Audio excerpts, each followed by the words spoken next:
My girlfriend of 3 years was living a double life.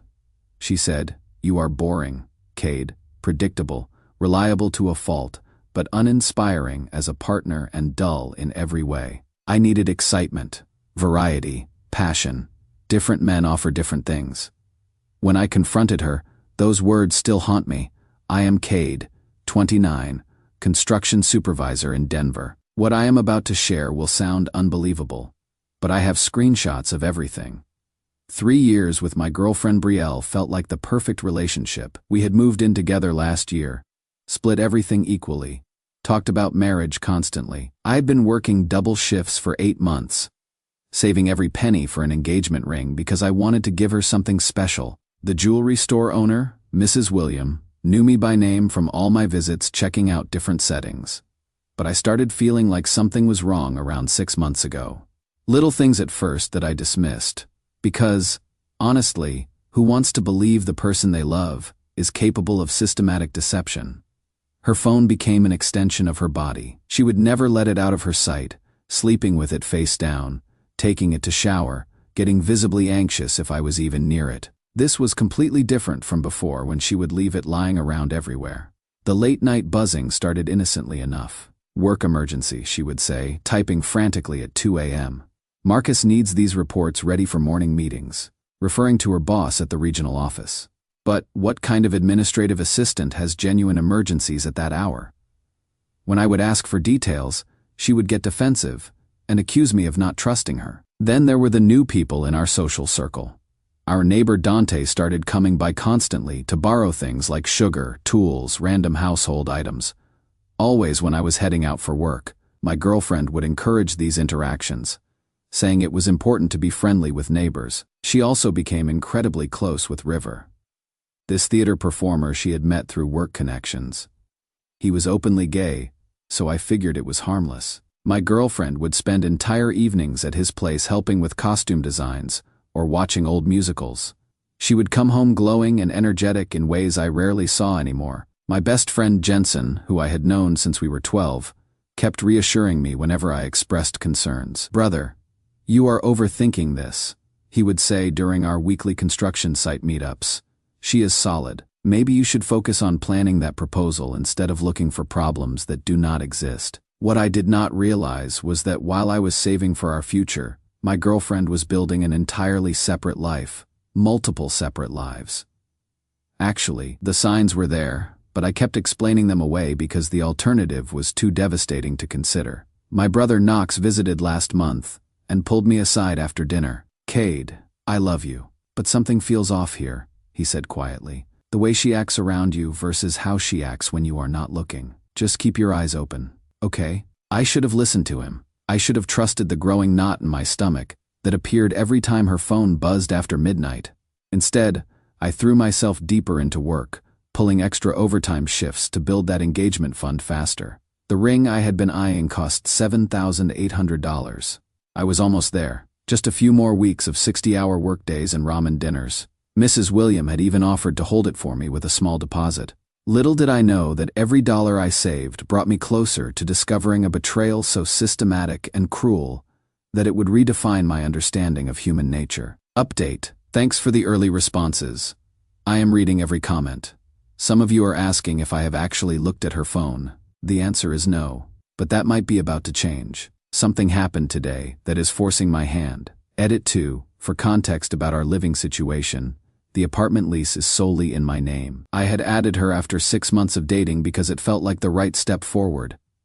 Now I am wondering if that decision might become important soon. Update 1. The moment that changed everything happened, Tuesday night at 2:47 a.m. I know the exact time because I was staring at the ceiling, wide awake, listening to her phone buzz every few minutes for the 3rd consecutive hour. My girlfriend was in the shower, and her phone was on the nightstand, lighting up like a Christmas tree.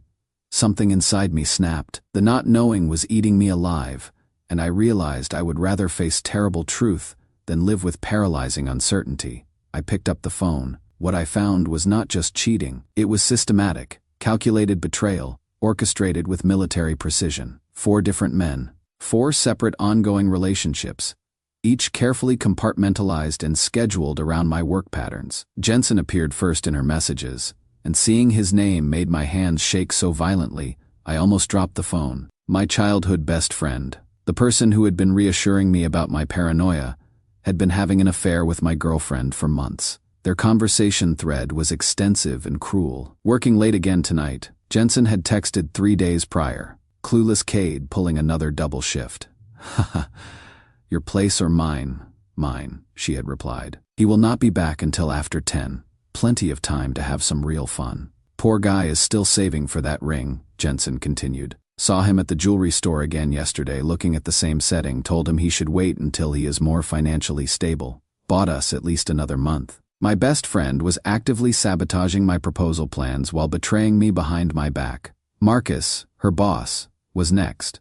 All those work emergencies were coded language for hotel meetups and after-hours office encounters. He had been paying for hotel rooms while I ate ramen noodles to save money. Messages showed him using company credit cards for their business dinners at expensive restaurants I had never been able to afford. Conference room B tomorrow after hours. One message read, brought wine. Told security it is for inventory counting. Perfect, she had responded. Cade thinks I am working on quarterly reports. He is so trusting it is almost sad. Dante's thread was perhaps the most violating. Our neighbor had been using his proximity and my predictable schedule to coordinate secret meetings in our own apartment. They had mapped out my routine down to 15-minute intervals. Cade leaves for the Morrison job site every Tuesday at 6:30 a.m. sharp, Dante had written. Never back before 5 p.m. on those days. We literally have 10 hours. Bring coffee from that place you like, she had replied. We can have breakfast together after. In his apartment, obviously. The casual mention of using our shared space made me physically sick. River's messages revealed the most elaborate deception.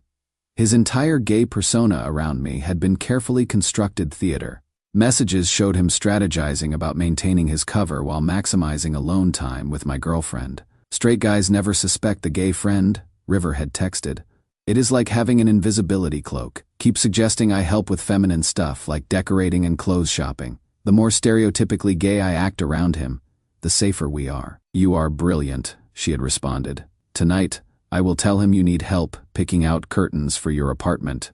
We will have at least 3 hours. But the group chat was what destroyed me completely. All 4 of them in one conversation, comparing notes about me like I was some kind of science experiment. They shared photos of me leaving for work, discussed my habits, my insecurities, my dreams for our future. Jensen had sent a picture of me at the jewelry store with the caption, still window shopping for his cheating girlfriend. This is gold. The timeline revealed 8 months of systematic deception, 8 months of them coordinating around my schedule, mocking my trust, turning my reliability and devotion into a running joke. While I had been working myself to exhaustion saving for our future, they had been treating me like an unwitting participant in their entertainment. I took screenshots of everything, hours of evidence, hundreds of messages, photo receipts, hotel confirmations.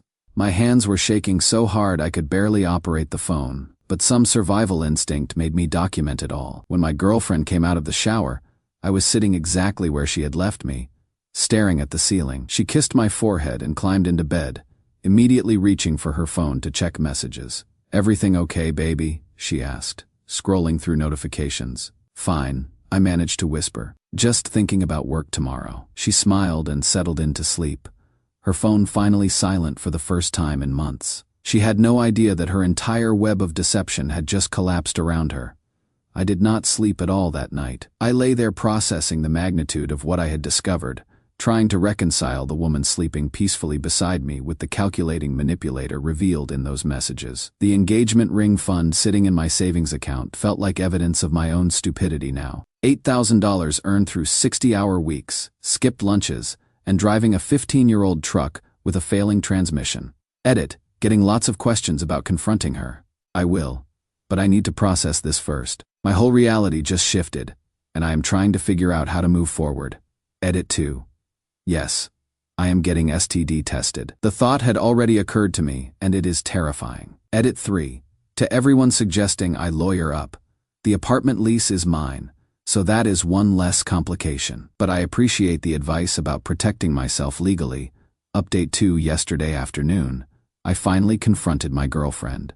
Nothing could have prepared me for her reaction. I had been planning the conversation for days, rehearsing different approaches with my therapist, Dr. Martinez, whom my brother Knox had helped me find. Remember, she had advised during our emergency session, someone capable of this level of deception will likely try to manipulate the situation even when caught. Be prepared for anything except genuine remorse. I waited until she returned from what she claimed was a team-building dinner with Marcus and the department. She walked in around 9 p.m. with that satisfied energy I had become familiar with, but had not recognized for what it was. "We need to talk," I said, sitting at our kitchen table with printed screenshots spread across the surface like evidence in a courtroom. She approached casually, probably expecting another conversation about my paranoia or work stress. But when she saw Jensen's name on the first screenshot, her entire demeanor shifted, not to guilt or shame, but to something that looked almost like relief. "Oh," she said simply, pulling out a chair. "You finally looked." The casualness of her response caught me off guard. I had expected denial, tears, desperate explanations. Instead, she sat down and began examining the evidence with the detached interest of someone reviewing a restaurant menu. "How long have you been planning to show me these?" she asked, scrolling through the screenshots. "I found them Tuesday night," I replied, my voice steadier than I felt. I had been trying to process how someone could do this to another person. That is when she started laughing. Not nervous laughter or hysterical breakdown laughing, genuine amusement. Like I had told her a particularly clever joke. "Took you long enough to figure it out, Cade," she said, still chuckling. "Honestly, I am impressed you lasted this long being so completely oblivious. Do you have any idea how exhausting it has been coordinating all of this around your schedule?" The cruelty in her voice was breathtaking. This was not someone who had made a mistake or gotten caught up in something beyond their control. This was someone who viewed my trust as a character flaw to be exploited. "Jensen kept betting you would never figure it out," she continued, examining her nails. "But I thought you were at least smart enough to notice eventually. Guess Jensen knows you better than I do." "Why?" was all I could manage to ask. She leaned back in her chair, considering the question like it was a philosophical puzzle rather than a cry from someone whose life she had systematically destroyed. "You are boring, Cade," she said matter-of-factly. "Predictable, reliable to a fault, but uninspiring as a partner and dull in every way. I needed excitement, variety, passion. Different men offer different things. Jensen knows how to be spontaneous. Marcus has money and power. Dante is adventurous and dangerous. River is creative and theatrical. And me?" I asked. "You pay half the rent on time every month," she replied, without hesitation.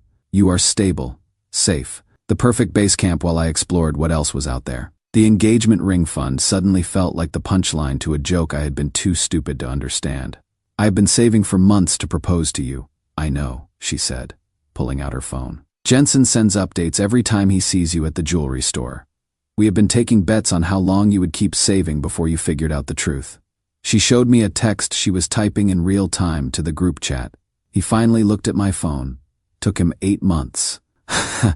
Paying up on those bets tonight." While I sat there devastated, she was updating her accomplices about our conversation, like it was live entertainment. "I need you to leave," I said quietly. "Actually, I think I will go out tonight," she replied, standing and heading toward our bedroom. "This conversation has been emotionally draining. I need to clear my head." "Do not come back," I called after her. "We will see," she said from the doorway. "You might change your mind once you realize how lonely it gets without me. You do not really have anyone else, Cade. Jensen was your main friend, and he is obviously not available anymore. Your family lives hours away. Where exactly are you planning to go?" She was right about my social isolation, and the realization was almost as devastating as the betrayal itself. She had systematically positioned herself at the center of my social world, making me dependent on relationships that were all compromised. But she was wrong about one thing. Knox had already offered his spare room the moment I called him Tuesday night.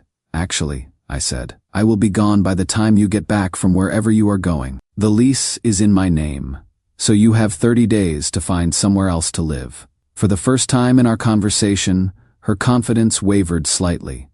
"You cannot be serious." I have never been more serious about anything in my life. She finished getting ready in silence, occasionally glancing at me like she was trying to solve a puzzle. At the door, she turned back one final time. "You will regret this, Cade. You are throwing away the best relationship you will ever have over some harmless fun. No one else is going to put up with how boring you are." After she left, probably to celebrate with one of her 4 backup plans, I called Knox. He arrived with a U-Haul truck 3 hours later. No questions asked. We packed my entire life in silence, and I have not looked back since. Edit. For everyone asking about Jensen, I sent him one text. "I know everything. Do not contact me again." He responded with, "It was not personal. Brother, these things happen." That was our friendship of 17 years reduced to "these things happen." I blocked his number immediately afterward. Edit 2. STD results came back clean, thank God. Getting retested in 3 months is recommended. Edit 3. Multiple people have asked about pressing charges or taking legal action. My lawyer cousin reviewed everything and said, while morally reprehensible, nothing they did was actually illegal. Sometimes terrible people face no legal consequences for destroying others. Final update. I am writing this final update from my new apartment in Fort Collins, where I relocated for a project manager position that pays 30% more than my old job. It has been 2 months since I discovered the systematic betrayal, and I need to share what happened because the resolution was both devastating and liberating in ways I never expected. The healing process began immediately after moving in with Knox. My brother did not ask questions, did not offer unsolicited advice, just provided a safe space for me to fall apart and rebuild. The first week was rough.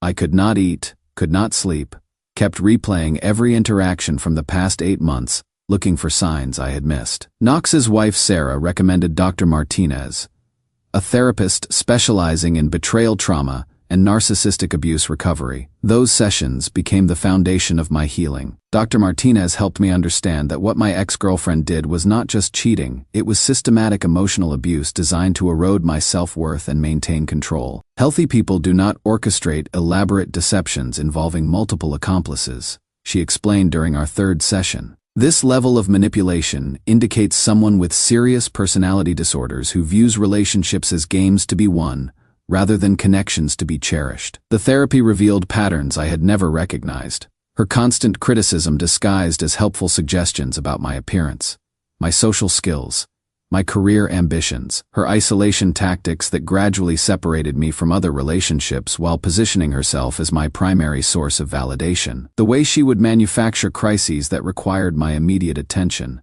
then punish me for being too available and predictable. Meanwhile, I had gone completely no contact with everyone involved. Blocked phone numbers, social media accounts, email addresses, digital scorched earth policy. Dr. Martinez called this protecting your recovery environment, and it was crucial for rebuilding my sense of reality, without constant reminders of the trauma. The new job opportunity came through a former colleague who had relocated to Colorado.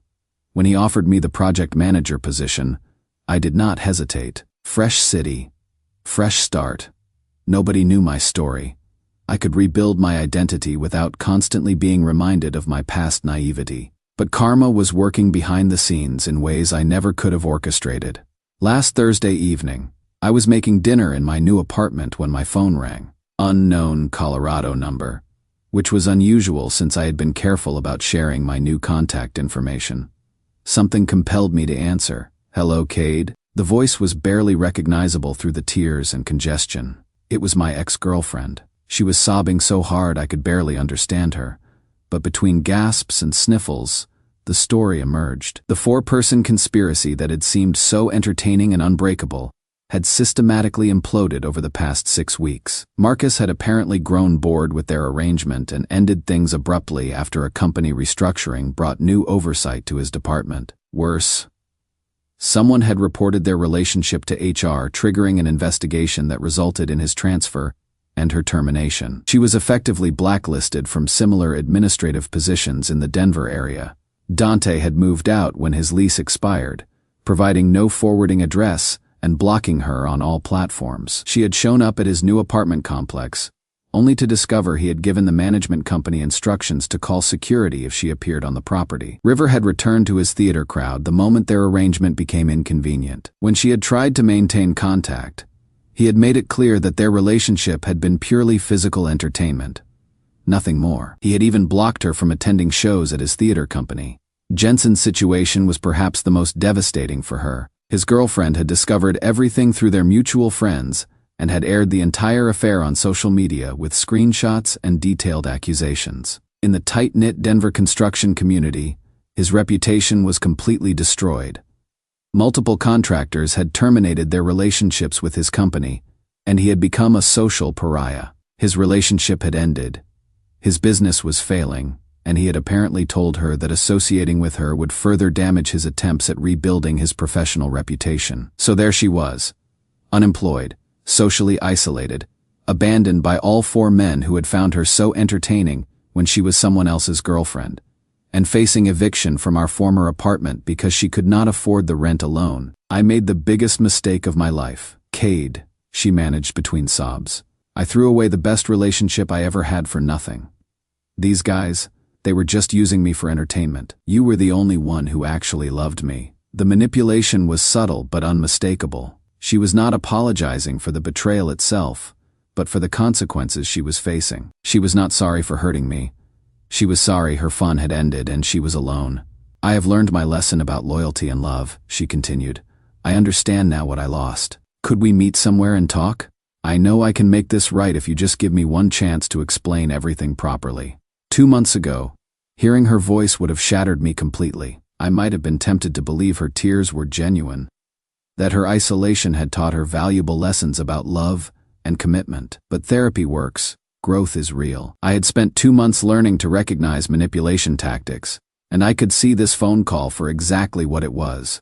Another attempt to use me as her safety net now that all her exciting alternatives had disappeared. I hope you find what you are looking for, I said calmly. But it will not be with me. I am not your backup plan anymore. Please, Cade. Just give me 10 minutes to explain. I am hanging up now. Do not call this number again. And I did. She called back immediately. I did not answer. She called 3 more times over the next hour.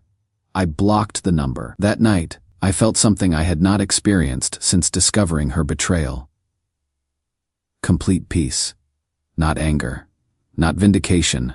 Not even satisfaction at her misfortune. Just quiet certainty that I had made the right choice and was finally free from her influence. The most important thing I learned through this entire experience is that recovery is not about getting revenge or waiting for karma to balance the scales. Recovery is about rebuilding yourself into someone who would never again accept being treated as disposable.